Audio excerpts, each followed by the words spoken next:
लेकिन आज के दिन की जो सबसे बड़ी खबर है वो ये कि नीतीश कुमार एक बार फिर से बनने वाले हैं बिहार के मुख्यमंत्री। 128 विधायकों का समर्थन नीतीश कुमार को हासिल। राज्यपाल ने सरकार बनाने का न्योता दे दिया है। और जो बड़ी खबर है जो कि लगातार हम आप तक पहुंचा रहे हैं वो ये कि शाम के 5 बजे नीतीश कुमार का शपथ ग्रहण होगा। एक भव्य समारोह होगा राजभवन में।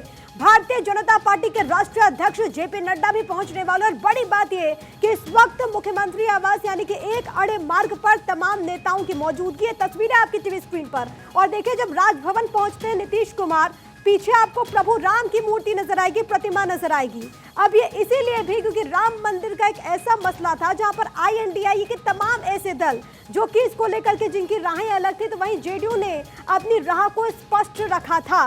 कई ऐसे विषय जिस पर जेडीयू एनडीए का स्टैंड लेते हुए नजर आई थी और इसी को लेकर के लग रहा था कि नीतीश कुमार कभी भी कोई फैसला ले सकते हैं। लेकिन इन सब के बीच आज के दिन की जो सबसे बड़ी खबर है वो ये कि 128 विधायकों का समर्थन नीतीश कुमार को हासिल हो चुका है। यानी कि बहुमत से 6 विधायक ज्यादा हैं नीतीश कुमार के पास, क्योंकि बहुमत का जो आंकड़ा है वो 122 का है। इस्तीफा देने के बाद क्या कुछ कहा गया है आईएनडीआई के नेताओं की तरफ से भी, इसके अलावा बाकी के दलों ने भी क्या कुछ कहा है, वो आपको रिएक्शंस एक बार जल्दी से सुनवा देते हैं। वो रिजाइन करेगा, चले जाएगा। इसीलिए हमने पहले ही, हमको ये इत्तला मिली थी कि लालू जी से जब बात किया, तेजस्वी से जब बात किया था, उन्होंने बोल रहे थे कि हमको भी ऐसा संशय आ रहा है कि ये हमारे हाथ से चले जाएगा। तो इसीलिए हम और आप मिलके लड़ना है, लड़ेंगे। मैं फिर भी कोशिश करता हूं उनको अपने साथ रखने का। अगर वो रहना चाहते हैं तो ठीक है, अगर हम कितना कहे तो भी अगर वो जाना चाहते हैं तो वो जाएगा ही। तो जनता भी कह रही है, देखा है पहली बार ऐसी पलटी मार सरकार। अब जो भी होगा जनता सब देख रही है, इसका हिसाब किताब जनता करेगी।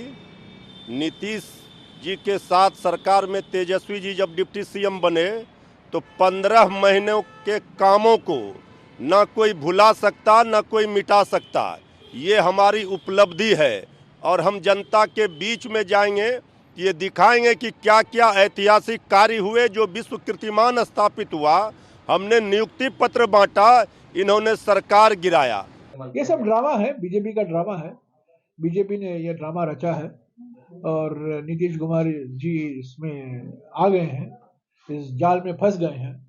क्या उनकी क्या मजबूरी है मैं नहीं जानता हूँ, पर जो व्यक्ति 23 जून को 18 विपक्ष पार्टियों को इकट्ठा करके उस बैठक की अध्यक्षता करता और उन्होंने ही निमंत्रण दिया था और हम पटना में नहीं, ऐसा देखा जाए कि इंडिया गठबंधन की जो सफर है वो पटना से शुरू हुई और वही व्यक्ति जिन्होंने सफर शुरू करवाया आज विश्वासघात उन्होंने किया है। तो जयराम रमेश कह रहे हैं कि विश्वासघात हुआ है। मल्लिकार्जुन खड़गे ने कहा कि जो करना है वो करेंगे। इसके अलावा मृत्युंजय तिवारी कह रहे हैं कि हमने तो बहुत काम किया है, नीतीश कुमार को पसंद नहीं आया इसलिए वो अलग चले गए हैं। लेकिन इसी पर बातचीत करने के लिए खेमचंद शर्मा इस वक्त नेता बीजेपी हमारे साथ जुड़ गए। खेमचंद जी, बहुत स्वागत आपका। और सबसे पहले तो आपको मैं बधाई ही दे देती हूँ क्योंकि एक और राज्य जिसमें आपकी सरकार बनने वाली है और एक बार फिर से। लेकिन फिर सवाल यही आता है मन में कि आखिरकार ऐसी भी क्या मजबूरी है सर? जय श्री राम। देखिए, कोई मजबूरी नहीं है। भारतीय जनता पार्टी और जेडीयू नेचुरल अलाइज हैं। लंबे समय तक हम लोगों ने सरकार चलाई, लंबे समय तक हमने बिहार के लिए काम किया, लंबे समय तक हमने जो बिहार में जंगल राज व्याप्त था उसको समाप्त करके गुड गवर्नेंस देने का काम किया। किन्हीं कारणों से नीतीश जी आरजेडी के साथ चले गए, लेकिन उनको रियलाइज हुआ कि आरजेडी उनको काम नहीं करने दे रही है। आरजेडी पुनः जो जंगल राज है बिहार में उन्होंने पैदा कर दिया है। अब फिर से वहां पे किडनैपिंग हो रही है, फिर से लूट खटोस हो रही है, फिर से वहां पे कमीशन खोरी हो रही है। बिना किसी कमीशन खोरी के बिहार में कोई काम नहीं हो रहा है।